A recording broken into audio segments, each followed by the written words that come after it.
Welcome to Teal Talk, a podcast brought to you by the Ohio Alliance to End Sexual Violence. That's OAESV for short. We're your hosts, Taylor and Lori. In each episode, we speak with professionals in the field to dive deep into the intersectional issues that affect survivors in Ohio. Before we begin, we want to give a content warning that we will be discussing sexual violence and other issues that may be upsetting and triggering. If you need help, please feel free to call our resource line at 888-886-8388 during regular business hours or the Ohio Sexual Violence Helpline 24/7 at 844-644-6435. Please take care of yourself.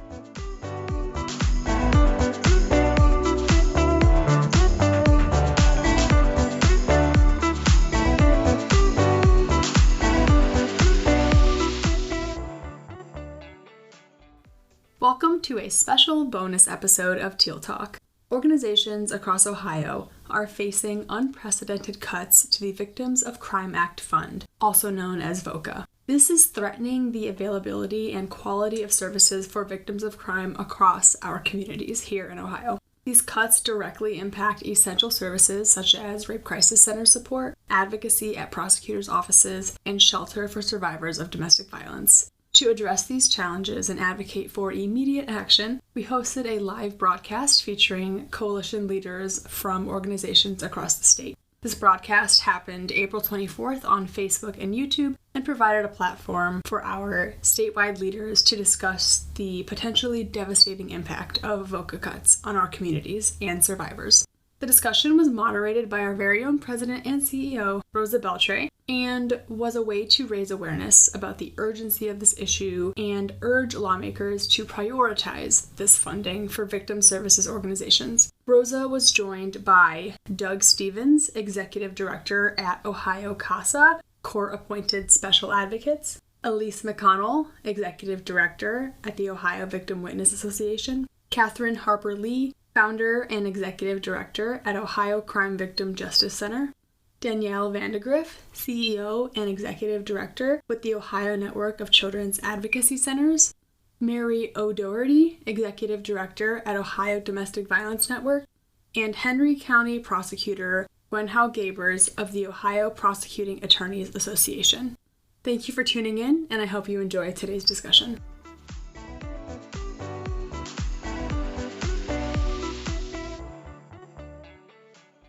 Welcome. Good afternoon. This is Rosa Beltré. Pronoun she, her, age. I am the president and CEO of the Ohio Alliance to End Sexual Violence, and I am honored today to be joined by my distinct peers within statewide coalitions as we will be talking about VOCA impact in Ohio programs. I will have them each introduce themselves, and hopefully you can join us for this hour of conversation as we are diving in to such an important topic as it is VOCA. So we will start with Elyse. Elyse, if you could introduce yourselves, tell us a little bit about your agency and how long you've been in your current role. Sure. Thank you so much for inviting us to this critical conversation about the future of victim services in Ohio.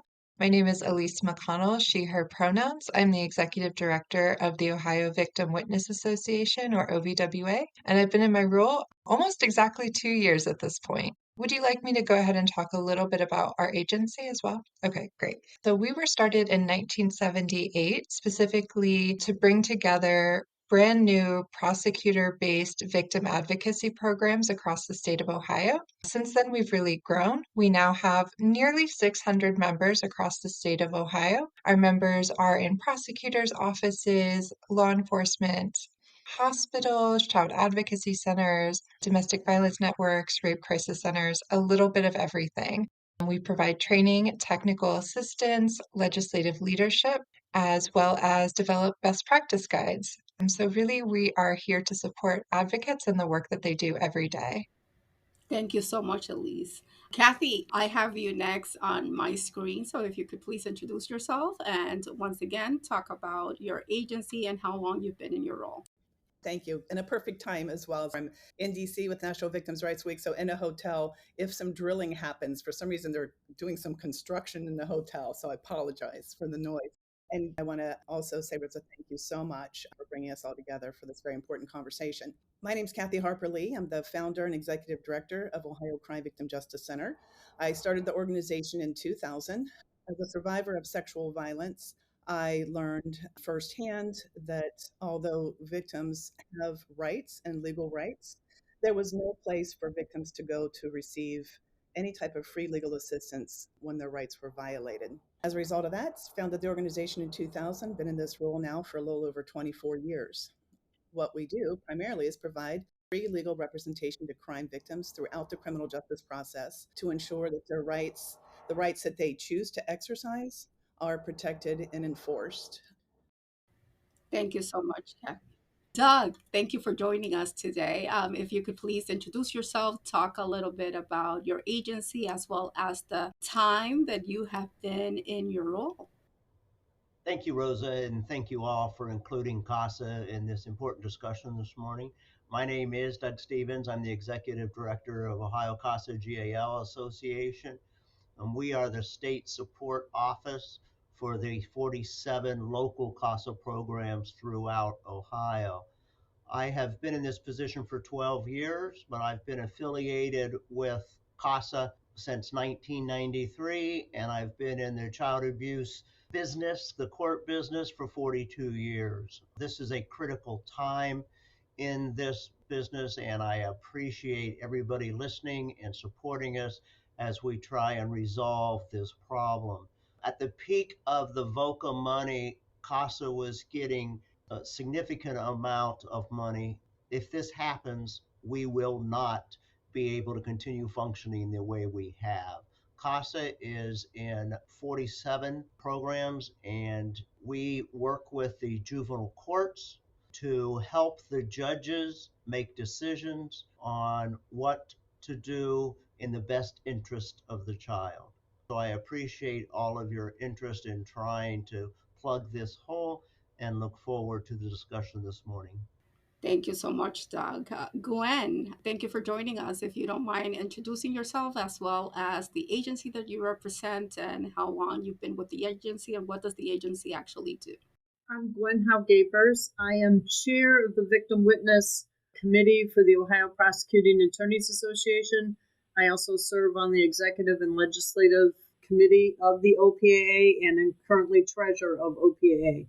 I'm the elected Henry County prosecutor, and in Henry County, we use our advocacy center that has victim assistance individuals, and there are 2 currently. I could not do what I do without them because my office is very small. I am the only one that does the criminal cases, and so I rely on them heavily to assist me in getting victims where they need to be, hearing them, helping them, and all of that, and I could not do that without them. And so this is very important because they're an agency that serves 3 different counties, not just where I'm at, and they rely very heavily on the VOCA grants. I've been in prosecution. Next month it'll be 36 years.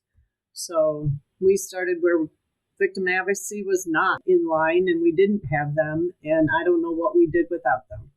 So thank you for inviting. Thank you so much, Gwen. Danielle. Hi, thank you so much for having us. My name is Danielle Vandergriff, she, her pronouns. I'm the CEO and Executive Director of the Ohio Network of Children's Advocacy Centers, also known as ONCAC. I have been in this current role for about 2 years now. Our agency is the statewide networking organization. We represent about 37 children's advocacy centers throughout the state, serving approximately 11,000 children victims a year. CACs are a coordinated response to investigation and service delivery. So we partner in our local communities with law enforcement, child protective services, medical providers, mental health providers, victim advocacy, and the prosecutor's office. We have experienced VOCA cuts before, as you all have, and we do not believe that a next round of VOCA cuts will be sustainable for many of our programs, as the majority of their budgets are funded through VOCA. So we are excited to be here today and tell the story and be a part of all of this advocacy efforts, and hopes that we can continue to serve all of the communities that we serve together. So thanks for hosting today, Rosa. Thank you so much for joining us. We really appreciate the opportunity to shine some light on CACs and all of the other programs around the state, right? We strongly believe that there is power and strength in our collective, and that if we come together as a community of practice, we can actually go ahead and elevate the needs of each and every one of our member-based agencies, but above all, survivors. Mary, our sibling coalition at ODVN, if you could introduce yourself, tell us a little bit more about how long you've been in your role and what does ODVN actually do?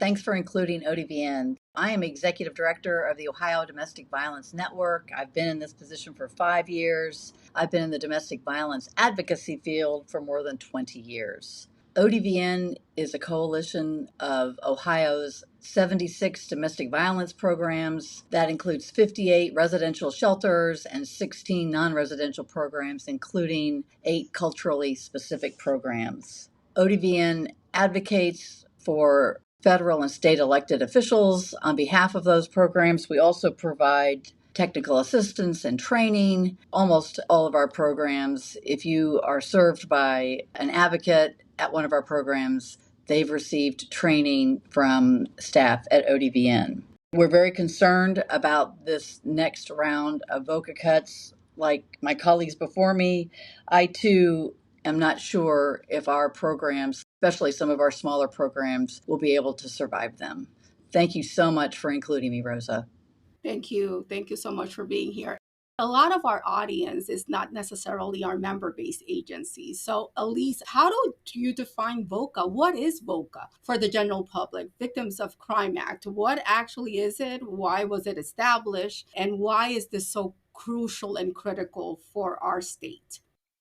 Sure, happy to talk about that. So, VOCA stands for the Victims of Crime Act, and it was implemented in 1984 under the Reagan administration. Basically, there was a fund that was created, the Crime Victims Fund, or CVF, that was started as part of the bill. And it is funded not from taxpayer dollars, it's funded primarily through court settlements, fees, penalties, and things of that nature paid at the federal level. It's then distributed through grants to all 50 states, I believe. It funds a lot of different programs. It funds the VINE notification, the Victim Information Notification Every Day. It also funds some other things like the processing of sexual assault and rape kits. And then it also funds crime victim services, which is what we're all here to talk about today. I can also give a brief history of the decreases as well, if you don't mind. Definitely, that would be great. But before that, Elyse, nationally, these funds actually support services for over 6 million victims of all type of crimes annually, right? And that is approximately 6,462 direct service organizations. And in Ohio, these funds actually support over 350 agencies. And that is current because we had over 500 agencies when we were in the peak of VOCA funding for our state. So, Elyse, if you could tell us a little bit more about the awards or the cuts in particular and how that actually has been affecting us as a whole. Yeah, so starting in about 2017 or 2018, around that time, the federal government started to settle a lot of these court cases out of court, which was really great for the government. They were able to take those fees and fines and bring them into the general treasury. Unfortunately, that meant that these funds were not going to the Crime Victims Fund. So over time, that fund was depleted. From 2018, we've already suffered 60% cuts from the distribution from that fund. That is absolutely massive. The additional cuts that we expect for 2025 will be an additional 43%, bringing the total to about 76% cuts from 2018, which, as you can imagine, is not sustainable. Yes, not at all. Some might ask, okay, not everybody here is represented. And no, even though there is power and strength in our collective, there are many other coalitions, there's many other types of victimizations and crimes that are not in this space, but that we do want to elevate. And that is forensic nurses, our partners in homicide, right? And victims of crime, any victims of crime, human trafficking collaborative as well, and many others. So once again, the impact is great for our state. And with that, Kathy, tell us a little bit about what impact would the actual cuts have, not only on Marcy's laws and the program, but all of the programs that you would actually represent. And that question would go across the board for all of us. What does this cut mean for the members that you actually represent? Thank you, Rosa. Due to the previous VOCA cuts, we obviously had to reduce our staffing, which meant that we then reduced our outreach and education. And that was another component of the services that we provide. We provide victims' rights training for law enforcement, prosecutors, courts, SANE nurses, other allied professionals, so that everyone knows along the way what victims' rights are at every point. We do that to help reduce the number of victims' rights violations, but nonetheless, we still have thousands of victims contact us every year. Well, due to the previous cuts, we were only able to serve a little over 1,300 crime victims last year, and we had to turn away 189 crime victims whose rights were being violated, and they turned to us for assistance and help. There was no place to refer them to. With additional cuts this year, it means, again, reduced staffing, and there will be hundreds more crime victims that we're going to have to turn away. And we're going to also be looking and be mindful of our time, training of all the changes regarding Marcy's law and requirements. The OPAA invites us to their annual conference. We provide training to judges. We have a meeting next week, just Monday, with the Ohio Association of Chiefs of Police for their conference on the implementation and the guidance regarding Marcy's law and the Victims' Rights Request Form. These things are so critical to crime victims, but we're going to have to cut back on our training even more so. It's a pretty dire situation. Thank you, Kathy. Doug, what would it mean for your agency in particular, but also for the members that you represent? Well, we serve about 10,000 children a year. There are 16,000 in care. So we're starting at a deficit already. About 3,000 of those are in the large metro cities, and I think they will probably be able to absorb this cut to a certain extent. But that means about 7,000 of our kids are served by the smaller counties. And by design, our programs only have 1, 2, maybe 3 staff people. And about 50% of that is VOCA funded. So if you take away a significant amount of their VOCA funding, they're going to lose staff. The staff is what supervises our 2,500 volunteers, and the 2,500 volunteers is what serves the children. So in some of the smaller counties, they're just going to have to shut down. They won't be able to have a staff person. We will not operate volunteers without staff supervision and training, and so those children will not be served. So it could be devastating in some of the smaller counties, Appalachian, Ohio, but it will also impact the middle size because they will have to cut back on the number of children they serve based on the number of staff that they can have available to supervise their volunteers. Thank you. Yes. Gwen, for the Prosecutor Association, what does it actually mean, as well as for your particular counties? Thank you. So a number of our members have advocates through their prosecutors' offices. So those offices will not be able to continue to support having those individuals within their office. They'd have to ask for support somehow through the commissioners, which again, that's probably not going to happen. So then they'll have to cut back, and then individuals could lose their jobs or only going part-time.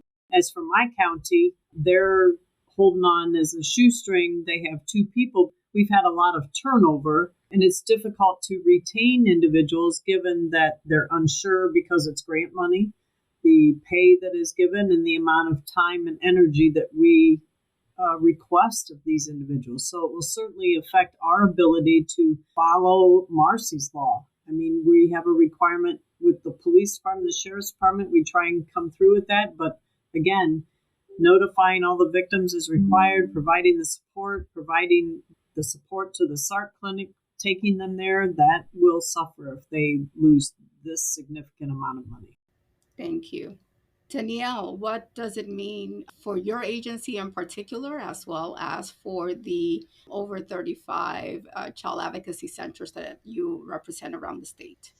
Thank you so much. So, for our agency in particular, it means similar things to what it means for all of you. It means less technical assistance, less trainings. Obviously, as practices change, we need to be sure that we're training our members on what is the best practice now that we have more knowledge on how to intervene in these traumatic cases that these children are facing. And so, if we can't offer that training, obviously our centers will suffer, and then ultimately the victims will suffer. So for our agency, in particular at the statewide level, that's the biggest concern right now is how do we maintain staffing levels so that we can provide the technical assistance to the local communities so that they can serve the victims. What it means for our centers, we have some centers, like Doug was saying, that will likely close. If we cannot find another funding stream or get this fixed, no business, no service delivery center can take a 70 to 100% budget cut. That's just not sustainable. We have centers in rural Ohio that have only one staff member.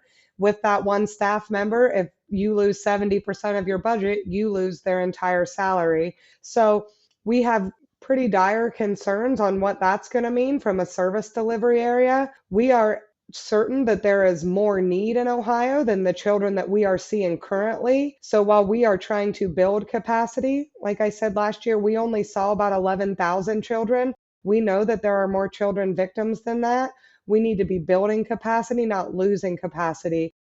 The other thing that we've seen centers have to do in the past when they've experienced cuts is there's a cutoff for age. So right now our centers will see ages 0 to 18. We're children advocacy centers. We have some centers that then can only see kids 0 to 12, or some centers who will only be able to see children who have experienced sexual abuse and not the physical abuse, and certainly not the neglect cases. It makes our centers start to make decisions on which victims get services. And as we all know here and the larger collective knows, that's simply not a way to run a society. And it's unacceptable to offer services based on what we deem is triageable. That's just not a sustainable method. And so, again, we're just so happy to be here today and happy to have this conversation. And hopefully, we don't have to keep doing this year after year, and everyone will start to have a deeper understanding of how integral all of our services are to making strong communities and a stronger Ohio. So thank you. Thank you, Danielle. Mary, for DV and interpersonal violence, your program in particular, as well as all of the 70 plus agencies that you represent, what does this actually mean? Well, for ODVN itself, we use a lot of the VOCA grant that our agency receives for victim assistance. We use it to provide relocation services to help survivors who are moving from shelters into apartments or into a new home. It's an important funding source of our legal assistance program, which helps survivors who aren't able to get legal assistance from the legal aids. We served more than 200 survivors last year through our legal program, so I'm concerned about the impact of this VOCA cut on that, especially. For our programs, though, the situation is more dire. Last year, our program sheltered or provided transitional housing to nearly 10,000 survivors and children. You know, that's great, but we turned more than 8,000 survivors away. So last year, without these funding cuts, we're already turning away 45% of the people who need our services. So obviously, this next round of VOCA cuts is going to have a pretty bad impact. We're going to be turning more people away. We provided supportive services, non-residential services, to about 98,000 survivors and their kids. And about a third of our programs reported that they had to turn people away from supportive services because they didn't have the capacity to serve them. Obviously, that's before the VOCA cuts. So we're very concerned that the unmet need that we're already quantifying and dealing with is just going to get a lot worse. Yes. Elyse, closing this question with you, can you tell us about what this impact would actually mean to your agency as well as all of those you represent? Yeah, thank you so much. Currently, our funding is about 46% VOCA funds. We've definitely had to diversify since all of the cuts started. Luckily, as a nonprofit organization, we have the opportunity to do that. The problem is a lot of our member organizations don't have that as a possibility, especially governmental agencies. Although they may be eligible for some foundation funds, many foundations only grant to nonprofit agencies. And they may not be able to go after some of the grants that a lot of organizations, especially nonprofits, rely on, like VOCA funding. At the same time, they still have a legal obligation to provide very essential services under Marsy's Law, which I know we've thrown around that term a few times. Marsy's Law is basically a law that expands and really enforces victims' rights in Ohio. And many prosecutor-based offices, victim services organizations, as well as law enforcement have certain legal mandates under Marsy's Law to provide certain rights and certain services to victims of crime. So many programs are already down to one singular advocate in their offices in a prosecutor program. Honestly, I don't know how they're going to continue to provide services with additional cuts. It's going to be incredibly difficult to maintain any services at all. One thing I did want to point out is that in prosecutor-based programs, many programs are already working with survivors for 4 to 8 months. Some of them, depending on the crime type, work with a survivor for years. They're not just providing notification, they're not just making sure that the person is able to speak with the prosecutor and have their wishes known. They're not just going with them to interviews with law enforcement, but they're also just providing holistic advocacy, safety planning, ensuring that the person financially is able to recover from the crime, emotionally recover from the crime, and physically get the care that they need as well. So it's really a holistic role, and I don't know how they're going to do it with additional cuts. Thank you so much. The funding reduction from the year 2023 to the year 2024 actually, again, represents a 43% cut to Ohio VOCA award. That overall would be a 77% reduction in VOCA funding from 2018 towards 2024, which is massive. And that would be crisis hotline, counseling therapy for survivors, transportation and emergency funds for survivors, court appointed special advocates for children, accessibility for persons with disability, protection order assistance, accompaniment to law enforcement interviews, prosecution meetings, trial, sentencing, parole board hearings, coordinating or offering interpreting services, support for child forensic interviews, accompaniment and advocacy during post-sexual violence forensic medical examination and evidence collection, emergency deployment to critical incident scenes of mass victimization, among some of those, right? So when we're talking about these VOCA funding, what does it actually mean for us and how it impacts in the collective? VOCA funding supports direct services to survivors. And for us in sexual violence, it's the 24-hour medical advocacy, the legal advocacy, the crisis response and ongoing counselings or therapy for those that are not CARF, right? Or under the insurance for Medicaid or over the 10, in recognizing that there shouldn't be an expiration date, that some victimization is not acute, right? But it actually continues to perpetrate, especially if we're talking about providing services with a trauma-informed lens. The significant cuts mean fewer advocates and therapists available to provide support, information, options in aftermath of sexual violence. And for us at the statewide coalition, it is cutting our CAP services that we provide to over 12 counties that don't have a local rape crisis center within a 30-mile radius, as well as the reduction with our panel attorneys, as well as all of the training and technical assistance from the coalition. It would be dire. And some of you actually talked about fundraising, right? We're actually also responsible for what is called match or fundraising.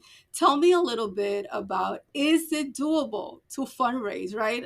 People put it so simple, like, oh yes, you could go ahead and do a fundraising. Is it sustainable? Is it doable to go ahead and do some fundraising, Kathy? Tell us a little bit about that. And do you think that it is as doable with the constraints that we actually have for funding to supplement these VOCA cuts? Yes, it's always, why don't you just do an event, do fundraising?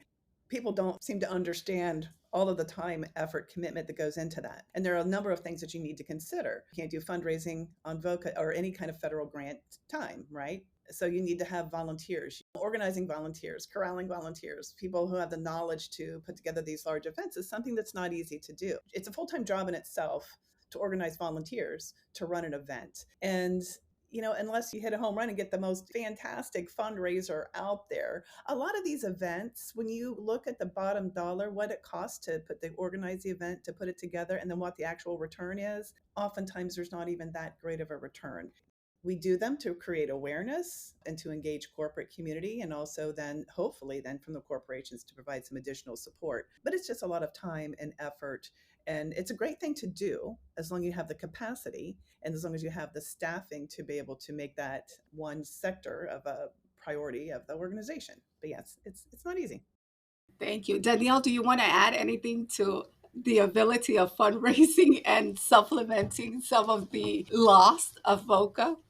Fundraising in itself is a full-time job, and oh, by the way, can't be funded by any of the means that we already have funds for. So you have to find someone who's willing to be a fundraiser for free and then maybe fund some of their own salary. And then on top of that, provide funds back to the organization. I kind of laugh a little bit about it because it's like, which came first, the chicken or the egg? Like, if you don't have funds to hire a fundraiser, you can't raise funds. And we right now we don't have enough funds to provide technical assistance so that we can serve victims. So fundraising is the last thing on our radar. It's a merry-go-round that I am ready to see some strong legislative leadership get us all off of so that we can serve the victims. Mary, do you want to expand a little bit on fundraising efforts and how it is at times not sustainable, especially from a macro level, right? When we don't want to also interfere or intervene with the funding that is coming through the local agencies within those communities. Right. And Danielle really explained it well. Our member programs, they have to have private dollars they can use to do the fundraising, and they don't have those private dollars anyway. And if they did, they'd probably want to use them to provide victim services. I think that this is an especially acute issue for our member programs in smaller and more rural counties, especially those counties that don't have much of a corporate base or employment base. They don't have companies there that are able to provide much support. So I know that our programs, all of them do fundraisers in their communities, but I think realistically, there's just a limit to what they can hope to raise. Now, that's not the case in the state's large urban areas, but honestly, I think these VOCA cuts are going to have the biggest impact in our smaller, more rural communities. If I may add another twist to the fundraising debate, a third of our programs are court-based. Judicial canons say they can't raise funds. Not coincidentally, most of them are the smaller Appalachian counties. So VOCA is their only. They can get federal grant, especially if we take it through us, but because they're court-based, they cannot raise private funds. So they are providing a service only through this funding, and there are no other alternatives.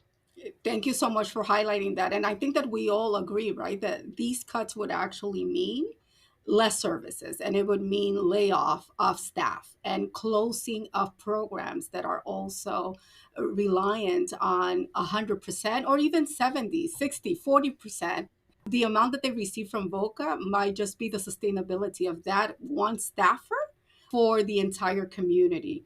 Have you had the opportunity of serving or sending surveys to know exactly what is the operational percentage that some of your member-based agencies or yourself have allocated specifically to VOCA?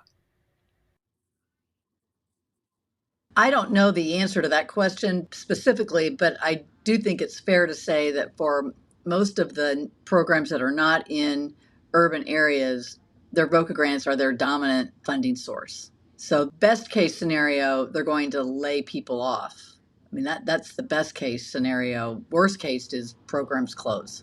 If I could add a little bit, and it's a little bit off your question as well, but these cuts are really impacting prosecutors, law enforcement, on their responsibilities to notify crime victims. And as Danielle said, right now, especially is a time where we need to be building capacity instead of reducing capacity. Because one important thing I want to note that's coming up that is related to Marcy's Law and House Bill 343 that we were able to pass last year, which provides guidance on how to properly implement Marcy's Law. One of the major pieces of that are ensuring that crime victims are aware of their rights, making sure that they understand many of these rights should be automatic. And I say should be because they're not always, right? So they know which ones should be automatic, but some of their most critical rights, they have to request, right? If they don't request them, then it's a domino effect.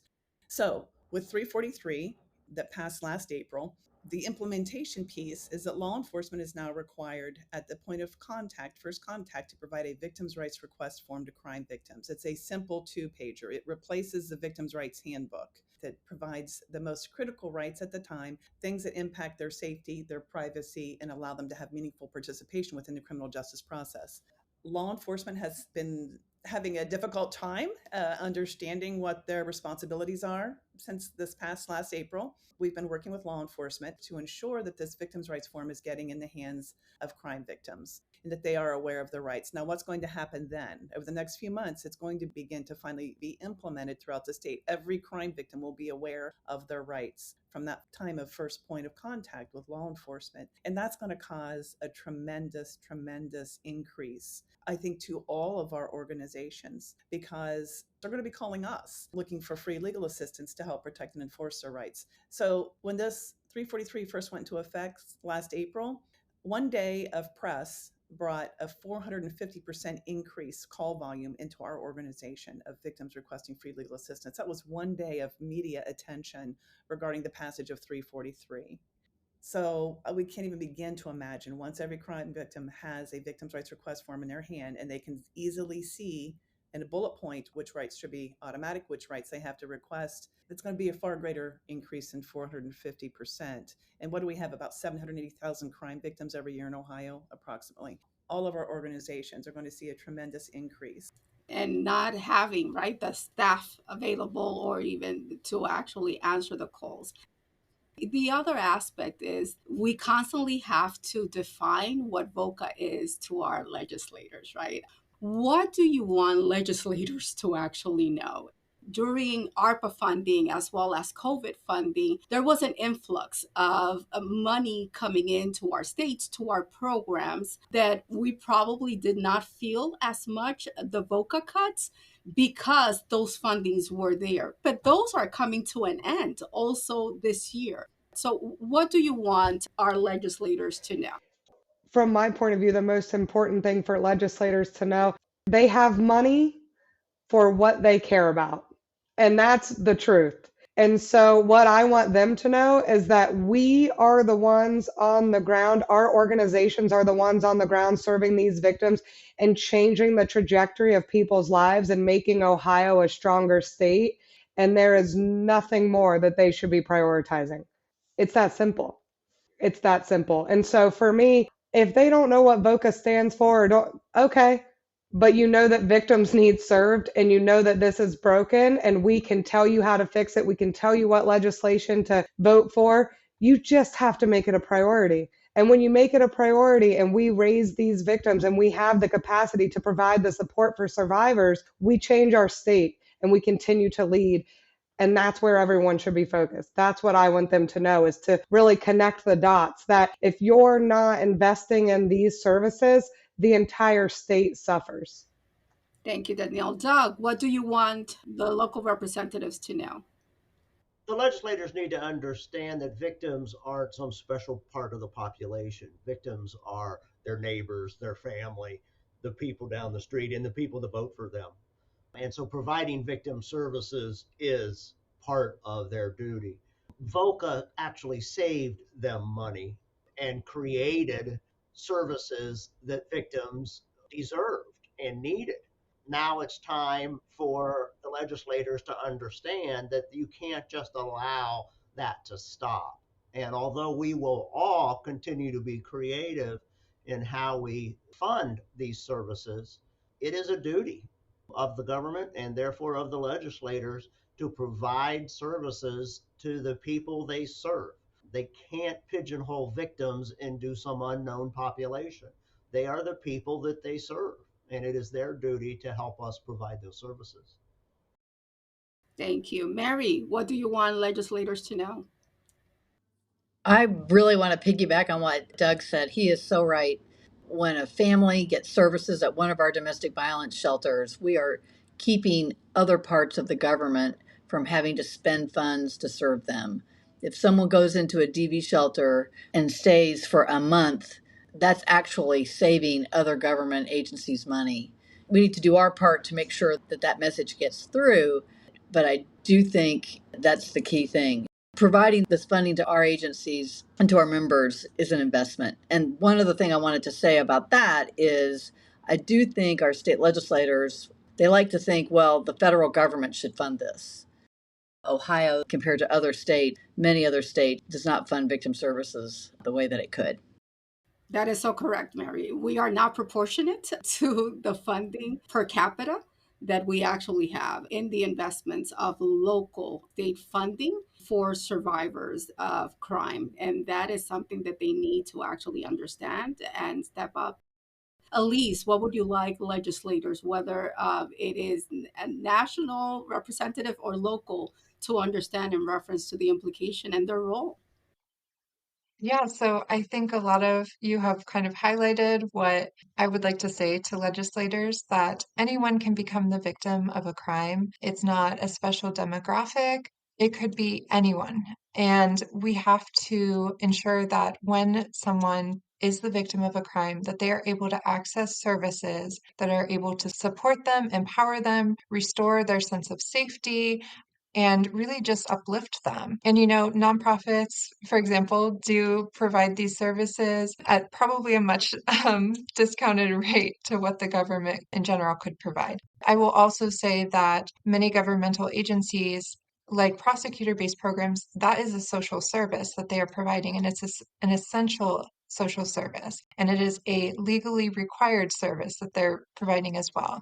I would like each local jurisdiction to also, if they have capacity, to step up and fund these essential services as well. There are some counties that have stepped up and been able to supplement victim services, but there are some that just haven't been able to or haven't prioritized victim services. So we would really like all jurisdictions to step up and fund these essential services.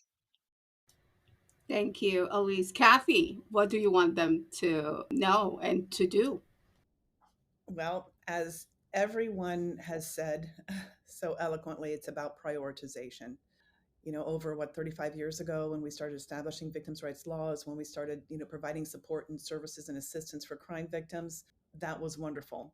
And the VOCA fund is great, right? We save the state a lot of money. It's coming from fines and penalties, not our tax dollars. But as we've seen, that's not a stable fund. It will never be a stable fund. So for me as a survivor and someone who's been doing this work for all these years, I would expect my state, and Elyse, as you said, county, state, and federal to really step up. Yes, it's great that VOCA's there from fines and penalties, but I don't mind my tax dollars going to help crime victims. When I look at all of the things that our tax dollars are going for, victims are not a priority, and it's time for victims to become a priority. Let's find some real money. Let's truly make it a priority. Victims should not have to go without these services. And we have all of these individuals that go through these terrible crimes, and we don't get them the support, the services, the counseling. But then yet we wonder, well, I'm not going to go on that line. I'll stop right there. Thank you, Kevin. Yeah, we could spend hours right on that, and what are holistic and wraparound services and approaches that actually are needed to stop crimes from reoccurring, right, and continue to be perpetrated. The reality is that We as Ohioans deserve the level of crime victim services that our government and communities rely upon, that we deserve fully funded victim services, fully staffed agencies, that we deserve staff that is capable of providing comprehensive advocacy services, that our advocates are having sustainable wages. Yes, to be able to actually do this heavy work, that our government and lawmakers must act to avoid losing half of the services currently providing to Ohio citizens, that we cannot go back to 20 years back, right, in reference to the level of services. So we would like them all to know that. So as we're closing up our time together, and once again, my gratitude to each and every one of you for allocating this time, for being in community with OESV, for elevating the needs of the community. We can shape Ohio together to address these challenges. How do we shape Ohio together? What would be your vision as a collective and your final messages today? I think for me, I personally envision an Ohio where no one is turned away from services because of funding or capacity issues, where everyone is able to access the financial, emotional, physical support and restoration that they need in order to be empowered and feel safe again in their lives. I envision an Ohio where our legislators really understand that importance and prioritize victim services in Ohio.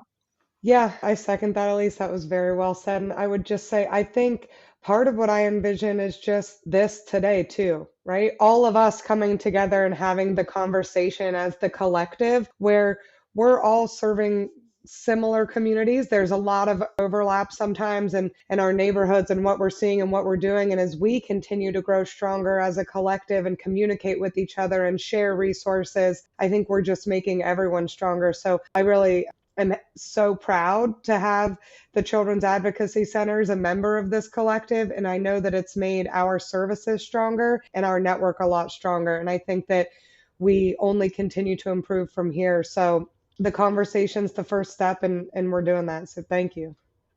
This is hard work.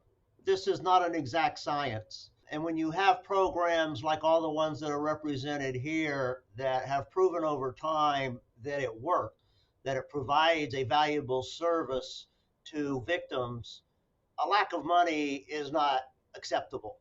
We cannot accept that something that works, that is valuable to the people that we serve, is not going to be available. So we're just asking that you stand behind what you are allowed and positioned to do, and that is continue to serve the people that we all serve with successful programs.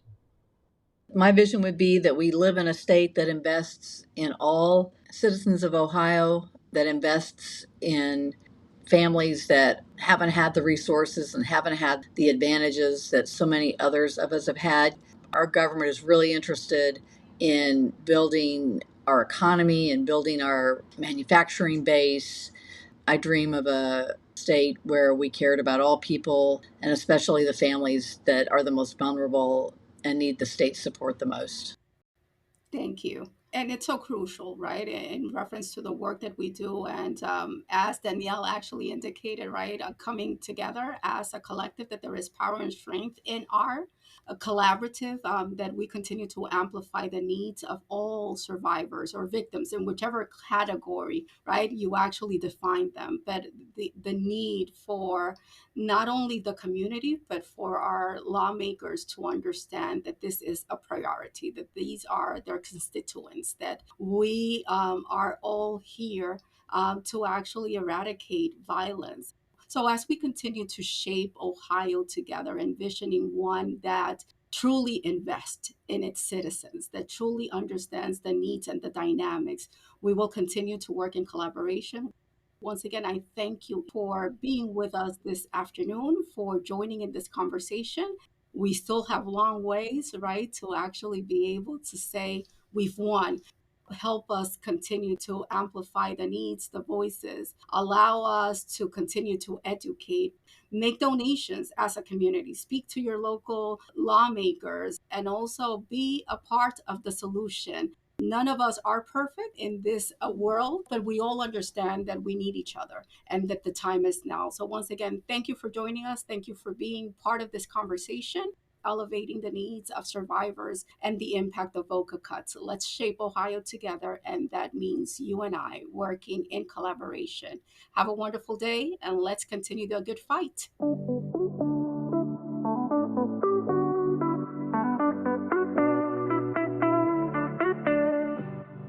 Thanks for listening to Teal Talk. We hope you enjoyed our deep dive into intersectional issues affecting survivors in Ohio.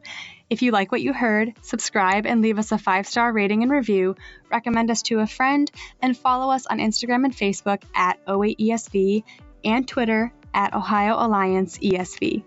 If you'd like to learn more about us and the services we offer, sign up for our email list, or read a transcript of this episode, visit oaesv.org. Want to share a comment or ask a question for a future episode? Just click on the link in the show notes to leave us a voicemail. And remember, we're here to help. Feel free to call our resource line at 888-886-8388 during regular business hours, or the Ohio Sexual Violence Helpline 24/7 at 844-644-6435. See you next time.